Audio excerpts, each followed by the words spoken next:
함께 지으면 튼튼합니다 라는 제목의 말씀을 나누도록 하겠습니다. 인류 역사상 가장 많은 거래를 성사시킨 임대 사업자이며 건설업자가 있습니다. 얼마나 많은 거래를 성사시켰는지 감히 그 거래량을 유추조차 할 수 없다고 하는 거상입니다. 그런데 그렇게 수많은 거래에도 불구하고 수에 밟지 않아서인지 항상 손해를 보기 일쑤였다고 합니다. 누구인지 아시겠습니까? 마음이 약해서 헌집을 가져와 새 집으로 바꿔달라는 사람들의 요구에 한 번도 거절한 적이 없었습니다. 그래도 다행히 사업은 망하지 않고 유지할 수 있었습니다. 언제나 단 한 번도 거절하지 않고 헌집을 새 집으로 바꿔준 임대업자 두꺼비입니다. 지금에야 대부분의 놀이터가 여러 가지 이유로 바닥 재질을 우레탄 등으로 바꾸었지만 불과 얼마 전까지만 해도 놀이터 하면 떠오르는 것이 그네 시소와 함께 모래바닥이었습니다. 특히 요즘처럼 비가 오는 날이면 마치 큰 공사라도 하는 것처럼 심혈을 기울이며 물길을 만들고 뿌듯해했던 기억이 지금도 새록새록 떠오릅니다. 그때 했던 놀이 중에 하나가 두꺼비집 만들기였습니다. 두꺼바 두꺼바로 시작되는 전래 동요는 언제부터 시작되었는지 알 수는 없지만 기록상으로는 1935년 시문 선생의 상록수라는 소설에 처음 등장한다고 합니다. 잘 아시는 것처럼 바닥을 우묵하게 판 다음에 주먹을 그 안에 넣고 노래를 부르며 다른 손으로 모래를 덮고 두드립니다. 흙이 단단해지면 손을 빼는데 이때 무너져 내리지 않아야 합니다. 이렇게 만든 집은 깊고 단단할수록 잘 지은 집이 됩니다. 여럿이서 함께 이 놀이를 할 때에는 손을 빼서 무너지지 않은 아이가 이기는 놀이입니다. 오늘 오랜만에 한번 해보실까요? 두꺼봐 두꺼봐 헌집 줄게 새집 다오. 저도 어렸을 적에 이렇게 많이 놀았던 것 같습니다.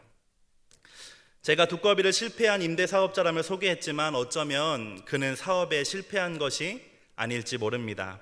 수없이 헌집을 받아서 새 집으로 바꿔줘서 수지에 안 맞는 장사를 한 것처럼 보이지만 그렇게 받은 집이 튼튼하게 잘 지은 집이었다면 이야기가 조금 달라지기 때문입니다. 시간이 조금 지났어도 튼튼하게 지은 집은 여전히 가치가 있습니다. 가족의 가족까지 오래 살 수 있기 때문입니다. 그러한 집은 보기에는 좋아 보이지만 튼튼하지 않은 집보다 훨씬 더 가치가 있고 좋은 집이기 때문입니다. 오늘 본문은 무리와 제자들을 향한 예수님의 말씀입니다. 마태복음 7장은 산에서 베푸신 주님의 뛰어난 가르침이라고 하는 산상수훈의 마지막이며 결론 부분입니다. 그리고 그 중에 오늘 본문인 21절부터 29절은 그 결론의 결론이라고 할 수 있습니다. 오늘 말씀은 이 마태복음 7장 21절부터 29절을 통하여 주님께서 말씀하시는 튼튼한 집을 짓는 것에 대하여 함께 살펴보도록 하겠습니다. 마태복음 5장부터 7장까지의 산상수훈은 성경 중에 성경이라고 불릴 정도로 예수님의 가르침이 잘 요약되어 있는 말씀입니다. 복이 있으라 하는 팔복으로부터 시작하여 너희는 세상의 소금과 빛이다. 원수를 사랑하라. 또한 너희는 이렇게 기도하라며 알려주신 주기도와 염려하지 말고 그의 나라와 의를 구하라. 또 구하고 찾고 두드려라. 좁은 문으로 들어가라 처럼 우리가 잘 알고 있는 내용들이 이 산상수훈에 포함되어 있습니다. 주님이 산상수훈을 가르치시며 제자들에게 한 가지 방법을 반복하여 사용하십니다. 바로 대조입니다. 대조는 한 가지 상황의 서로 다른 두 모습을 비교하며 설명하는 방법입니다. 오늘 본문 또한 마찬가지입니다. 24절의 말씀입니다. 그러므로 누구든지 나의 이 말을 듣고 행하는 자는 그 집을 반석 위에 지은 지혜로운 사람 같으리니. 아멘. 26절은 여러분이 한번 읽어보시겠습니다. 네.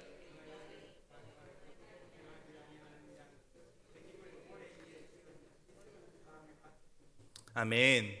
24절과 26절 공통된 상황은 무엇입니까?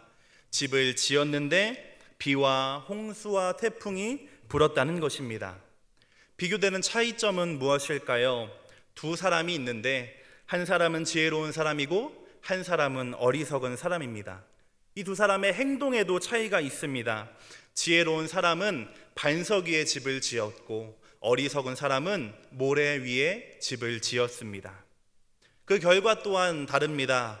반석 위에 지은 집은 풍랑에도 무너지지 않았지만 모래 위에 지은 집은 심하게 무너졌다는 것입니다. 이제 말씀을 조금 더 자세하게 살펴보도록 하겠습니다. 예나 지금이나 집이라는 것은 한 사람의 삶의 중심이며 출발점입니다. 한 사람일 뿐만 아니라 한 가정의 토대가 되기도 합니다. 집은 1차적으로 더위와 추위, 눈과 비와 같은 외부의 환경으로부터 몸을 보호해 주는 곳입니다. 그 안에서 사람은 먹고 마시며 쉴 수가 있습니다. 세상에서 이리저리 치이고 상한 몸과 마음이 회복되고 충전되는 장소가 바로 집인 것입니다. 그래서 이 집이 안정적이지 않으면, 확보되어 있지 않으면 밖에서의 일도 밖에서의 생활도 안정적일 수가 없습니다. 유일하게 나의 모든 짐과 긴장을 내려놓을 수 있는 곳이 바로 집이기 때문입니다. 현대인의 삶의 가장 큰 목표 중에 하나가 자기 집 마련이라고 합니다. 이것도 같은 이유에서일 것입니다. 집은 그만큼 인생에서 중요한 무언가입니다. 본문은 두 사람이 이러한 집을 지었다고 말하고 있습니다. 여러분, 한번 상상해 보시겠습니까? 여러분께서 앞으로 살아갈 집을 짓기로 결정하셨습니다. 어떠한 준비를 하시겠습니까? 아마도 오랜 시간을 들여 집을 짓기 위해 노력하고 애쓸 것입니다. 앞에는 물이 있어야 하고 뒤에는 산이 있어야 한다며 여기저기 찾아다녔을 것입니다. 그렇게 목이 좋다는 곳에 땅을 샀습니다. 이제는 집을 지을 재료와 장비를 준비해야 합니다. 요즘 흐름에 맞춰서 친환경 소재를 고르고 벽에는 건강에 좋다며 편백나무를 썼을지 모릅니다. 앞으로 살아갈 날들을 위해서 가장 좋은 것으로 준비했을 것이 틀림없습니다. 오늘 본문이 말하고 있는 두 사람도 동일한 과정을 거쳐서 집을 짓기 시작했습니다. 좋은 장소를 물색하고 좋은 자재를 사용했습니다. 같은 날 동일하게 비바람이 불었다는 것으로 보아 이 두 사람이 집을 지은 장소는 거의 같은 장소였을 것입니다. 서로 경쟁하듯이 당시에 가장 유행하는 인테리어와 장식으로 집을 꾸미고 최신의 가전제품도 들여놓았습니다. 겉으로 보기에는 둘 다 아무 손색이 없는 완벽한 아름다운 집을 지은 것입니다. 그러나 한 가지가 달랐습니다. 그리고 이 한 가지가 전혀 다른 결과를 낳게 되었습니다. 집을 짓고 얼마간은 아무 문제도 불편함도 없이 지냈습니다. 그 시간이 하루 이틀이 아니고 몇 년이었을지 모릅니다. 그러던 어느 날 아무도 예상하지 못했던 그 날에 사건이 생기고 만 것입니다. 비가 내려서 홍수가 나고 태풍처럼 강한 바람이 불기 시작했습니다. 비와 물과 바람이 집에 부딪혔습니다. 한 집은 멀쩡했지만 다른 한 집은 무너지고 말았습니다. 차이는 단 하나였습니다. 집을 세운 기초가 무엇인가에 있었습니다. 21절과 22절의 말씀 함께 읽도록 하겠습니다. 나더러 주여 주여 하는 자마다 다 천국에 들어갈 것이 아니요 다만 하늘에 계신 내 아버지의 뜻대로 행하는 자라야 들어가리라. 그날에 많은 사람이 나더러 이르되 주여 주여 우리가 주의 이름으로 선지자 노릇하며 주의 이름으로 귀신을 쫓아내며 주의 이름으로 많은 권능을 행하지 아니하였나이까 하리니. 아멘. 그날에 주님 앞에 모든 사람이 서게 되는 그날에 한 무리의 사람들이 원망과 불평을 쏟아놓습니다. 내가 누군지 알고 이러는 거야? 내가 말이야 어제도 교회 갔다 오고 그제도 교회 가서 예배 드렸어. 부흥에는 빠진 적이 없고 새벽 예배까지 한 사람이야. 됐고 하나님 나오시라 그래. 하나님 저 아시죠? 제가 주님의 이름으로 능력을 행하고 귀신도 내어 쫓았습니다. 제가 아니면 누가 천국에 들어갈 수 있겠습니까? 주님께서 이 사람에게 이렇게 말씀하십니다. 처음 뵙는 분 같은데요, 잘못 찾아오셨나 봐요. 성경에는 내가 도무지 너희를 알지 못한다 이렇게 말씀하고 있습니다.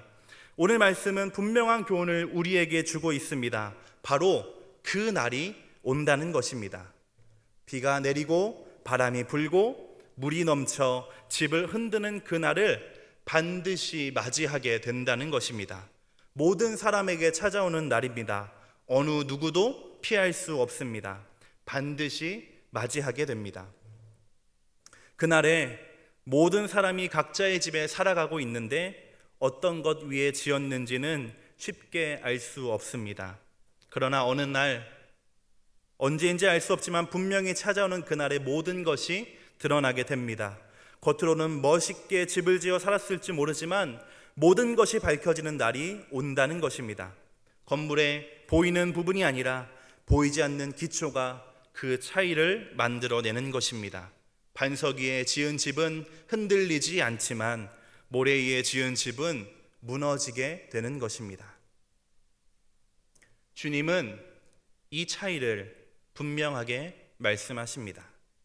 나의 이 말을 듣고 행하는 자는, 나의 이 말을 듣고 행하지 아니하는 자는 아버지의 뜻대로 행하는 자라야. 말씀을 들었느냐 아니냐의 문제가 아니라는 것입니다. 두 사람 모두 말씀을 들었습니다. 주님의 가르침을 받은 것입니다. 하지만 그 말씀을 듣고 믿음으로 받아 순종한 것은 둘이 아닌 한 사람이었습니다. 이 말씀은 지금도 동일하게 적용할 수 있습니다. 매 주일마다 전국 전 세계에서 하나님의 말씀이 선포됩니다. 말씀을 듣는 일은 이제 더 이상 어려운 일이 아니게 되었습니다. 핸드폰 하나면, TV 하나면 길을 걷는 중에도 말씀을 들을 수가 있습니다. 그러나 오늘 본문이 말하고 있는 핵심은 말씀을 듣는 것이 아니라 들은 대로, 듣고 깨달은 대로 실천했는가라는 것입니다. 열매로 모든 것을 알게 될 것이라고 했습니다. 심판의 날이라고도 해석하는 그 날은 저와 여러분의 집, 우리의 영혼을 구원하는 것은 말씀대로 순종했는가에 달려있다는 말씀인 것입니다. 사랑하는 성도 여러분, 주님의 가르침은 매우 실천적입니다. 말씀을 듣기만 하면, 교회에 나오기만 한다면 된다고 가르치시지 않습니다. 주님의 가르침은 말씀을 듣고 깨달은 대로 순종한 오늘이, 말씀을 듣고 깨달은 대로 순종한 오늘이 모여서 언젠가 찾아올 그 날에 우리의 영혼을 지키는 반석이 된다고 가르치고 계신 것입니다. 말씀을 들을 때에 감동이 있다면 주신 감동과 은혜대로 순종하는 것이 진정한 믿음이며 생명을 살리는 믿음이라고 오늘 저와 여러분에게 가르쳐주고 계신 것입니다. 그러므로 주일과 새벽마다 거룩한 강단에서 선포되는 하나님의 말씀이 언제나 저와 여러분에게 아멘이 되기를 바랍니다. 그렇게 되기를 소망합니다. 그러나 우리의 믿음은 아멘에서 그치는 것이 아니라 성전을 나가 마주하게 되는 매일의 삶에서 순종의 열매로 맺혀져야 하는 줄 믿습니다. 그것이 반석 위에 집을 짓는 것이기 때문입니다. 성도님들의 삶이 오늘 말씀대로 말씀을 듣고 행하여 반석 위에 집을 짓는 그러한 삶이 되기를 소망합니다. 두 명의 건축가가 목이 좋은 곳에 각자의 집을 지었습니다. 그러던 어느 날 두 사람의 운명은 완전히 달라지게 되었습니다. 비가 내리고 홍수가 나고 바람이 불었기 때문입니다. 비바람이 불자 두 사람이 지은 집에 실체가 드러났습니다. 두 집의 차이는 기초의 차이였습니다. 한쪽은 모래였고 한쪽은 반석이었습니다. 이제는 집을 지었던 그 두 사람을 한번 비교하며 살펴보도록 하겠습니다. 주님께서는 반석 위에 집을 지은 사람이 지혜로운 사람이며 모래 위에 집을 지은 사람은 어리석은 사람이라고 말씀하십니다. 지혜롭다라고 할 때 이 말의 뜻은 신중하고 사려 깊으며 분별력이 있다는 뜻입니다. 한 가지를 결정하더라도 심사숙고하여 가장 좋은 것이 무엇인가를 찾는다는 것이 지혜 있는 사람의 모습입니다. 반대로 어리석다라고 하는 말은 신중하지 못하고 성급하다는 뜻으로 경건하지 않고 신앙이 없다라는 의미까지 포함하고 있습니다. 그리고 이러한 두 사람의 성품, 두 사람의 성격은 자신들이 지은 집에도 그대로 반영이 되었습니다. 지금도 건물이 올라가는데 가장 많은 시간이 드는 것은 기초를 다지는 것입니다.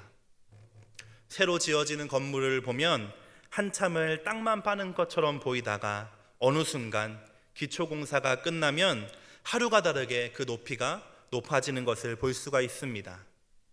오늘 본문의 배경인 이스라엘은 고온 건조하고 산지가 많은 환경인 탓에 표면에 있는 흙을 걷어낸 후에야 집을 지을 수 있는지 아닌지를 알 수 있었다고 합니다.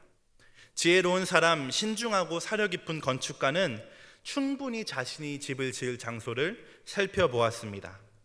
경치가 아무리 좋아도 흙을 거두어 보아 집안이 탄탄하지 않으면 과감하게 포기했습니다. 그렇게 정한 장소에 사용될 자재도 심사숙고해서 골랐습니다. 아마도 이 사람과 거래했던 건축자재 납품 사장님은 꽤나 성가신 손님이라고 생각했을지 모릅니다. 그래도 이 건축가는 고민하고 고민했습니다. 왜냐하면 이 집은 그냥 집이 아니라 내가 앞으로 평생 살아갈 집, 나의 자녀와 자녀까지도 살 수 있는 집을 지어야 했기 때문입니다. 반대로 어리석은 사람의 건축 과정은 어떠했을까요? 신중하지 못하고 성급한 그의 성격은 땅을 고르는데도 어김없이 드러났을 것입니다.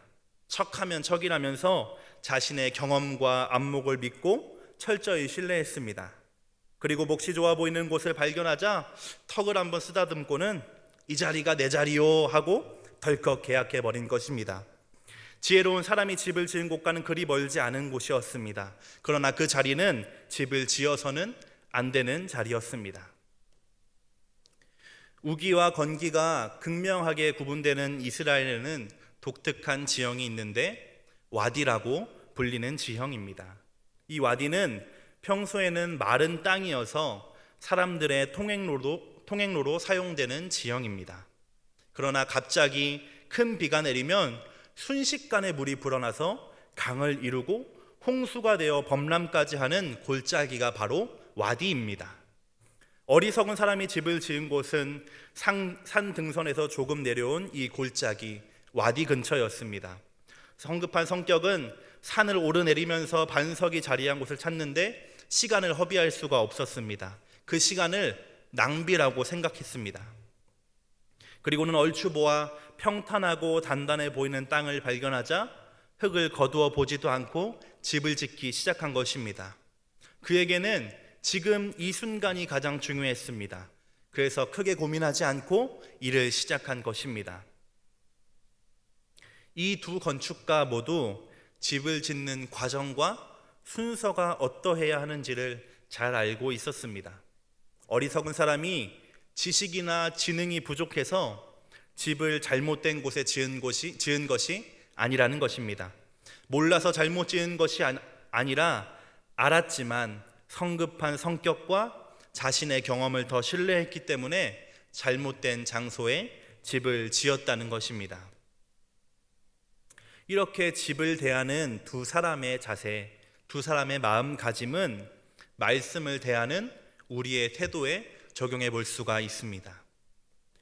이 말씀은 하나님의 말씀을 들을 때에 어떠한 마음과 태도로 듣는지를 되돌아보라고 권면하고 있습니다. 듣고 순종하는 것이 반석 위에 집을 짓는 것이기 때문입니다. 이미 잘 알고 있는 본문이고 말씀이라고 할지라도 신중하게 곱씹으며 듣는 것이 지혜라고 말하고 있는 것입니다. 사도행전의 베레아 사람들이 이러한 사람들이었습니다. 베레아에 있는 사람들은 데살로니가에 있는 사람들보다 더 너그러워서 간절한 마음으로 말씀을 받고 이것이 그러한가 하여 날마다 성경을 상고함으로. 아멘.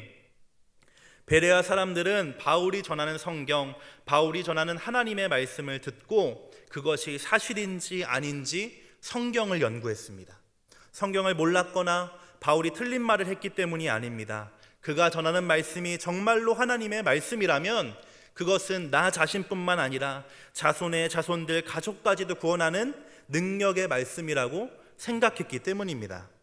어리석은 사람은 이와는 정반대입니다. 스스로 말씀의 도사가 되어 본문을 보고 제목을 보면 대충 이런 내용이겠구나 라고 생각합니다. 내용을 알면 되는 것이 아니냐고 반문하기도 합니다. 말씀을 듣는 그 시간까지도 하나님이 받으시는 예배이며 신앙의 고백이라는 사실을 깨닫지 못하는 것이 어리석은 사람의 모습입니다. 그 사람의 믿음은, 그가 지은 믿음의 집은 비바람과 같은 시련 앞에서 힘없이 무너질 수밖에 없습니다. 인생을 지탱할 주추를 신중하게 바르게 세우지 못했기 때문입니다. 활천의 성도 여러분, 오늘 여러분은 어떠한 마음으로 하나님의 말씀을 듣고 계신가요? 오늘 말씀에 저와 여러분의 마음을 비춰보기를 원합니다. 여전히 하나님의 말씀은 매일 들어도 새롭고 꿀보다도 더 달고 오묘한 생명의 말씀이기를 소망합니다. 말씀을 들을 때에 신중하게 살피고 연구하는 학자의 마음으로 들으시길 바랍니다. 나에게 주시는 살아계신 하나님의 말씀인 줄 믿고 받으시는 저와 여러분 되기를 바랍니다. 오늘의 아멘과 오늘의 믿음이 내일의 나를 지켜주는 반석이 됩니다. 지혜로운 자와 같이 하나님의 말씀을 따라 사는 저와 여러분 되시기를 간절히 소망합니다. 이제 마지막으로 나누고자 하는 것은 집을 튼튼하게 짓는 방법에 대한 것입니다. 오늘의 제목과도 같은 내용입니다. 함께 지으면 튼튼합니다. 한번 함께 고백해 보겠습니다. 함께 지으면 튼튼합니다. 얼핏 보면 아파트 광고처럼 보이는 이 제목을 통하여 앞에 다룬 내용과는 조금 다른 측면에서 믿음의 집을 짓는 것에 대한 것을 함께 살펴보도록 하겠습니다. 집을 짓기 위하여 마땅한 땅을 찾았고 필요한 물품을 준비했습니다. 이제는 집을 짓는 일만 남았습니다. 어떻게 집을 지을 수 있을까요?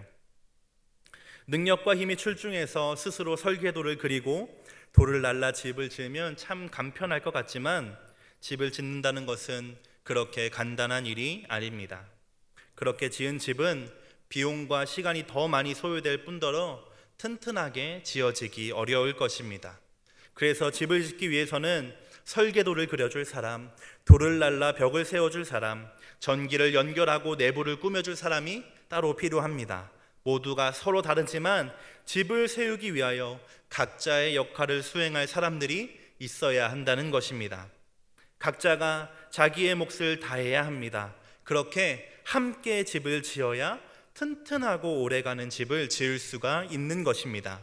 믿음의 집 또한 이와 동일합니다. 스스로 신앙생활을 할 수 있다고 믿는 사람들이 이제는 많이 생겼습니다.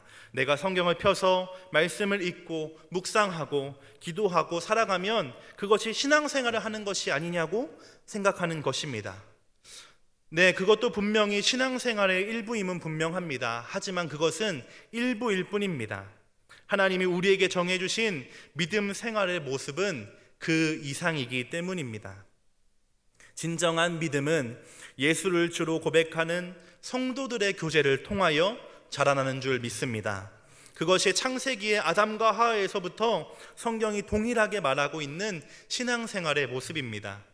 우리 교회 1층에 보면 다른 모양 같은 헌신이라는 제목으로 성전 건축에 참여한 분들의 이름이 한 분씩 기록되어 있습니다. 가나다 순서로 되어 있는 그 이름들은 유치부의 아이들까지 모두 다 적혀져 있습니다. 처음 그 이름들을 보았을 때 이 교회는 한두 사람이 지은 것이 아니라 아이들도 벽돌을 나르며 지은 교회라는 뜻으로 보였습니다. 각자가 자신의 자리에서 다른 모양으로 수고하고 헌신하여 지은 교회, 하나님만이 주인 되시는 교회라는 생각이 들었습니다. 할렐루야. 지금도 우리 교회는 반석 위에서 함께 지어져 가는 교회인 줄 믿습니다. 함께 지어서 튼튼한 교회, 말씀의 반석 위에 하나님의 말씀을 곱씹어서 삶으로 살아내는 지혜로운 사람들이 함께 모여 거룩하고 영광스러운 주님의 몸을 세워가는 교회, 비바람이 불고 홍수와 태풍이 몰려와도 흔들리지 않을 줄 믿습니다. 지금까지 마태복음 7장의 말씀을 통하여 주님께서 가르쳐 주시는 튼튼한 집을 세우는 것에 대하여 나누었습니다. 튼튼한 집은 비바람에도 흔들리지 않는 이 집은 그 기초가 반석 위에 있기 때문에 흔들리지 않습니다. 이 반석은 하나님의 말씀이며 그 말씀을 듣고 깨달은 대로 살아가는 삶의 모습입니다. 주일과 새벽 예배마다 선포되는 말씀이 아멘이 되고 그렇게 아멘한 말씀이 삶이 되는 그러한 모습이 반석 위에 집을 세우는 믿음입니다. 오늘의 작은 믿음과 아멘이 폭풍에도 흔들리지 않는 인생과 믿음을 만들어냅니다. 저와 여러분이 지어가는 그 집이 이러한 튼튼한 집 되기를 바랍니다. 지혜로운 사람은 사려 깊고 신중한 사람입니다. 배려할 사람들처럼 간절한 마음으로 말씀을 받고 그것이 참인가 연구합니다.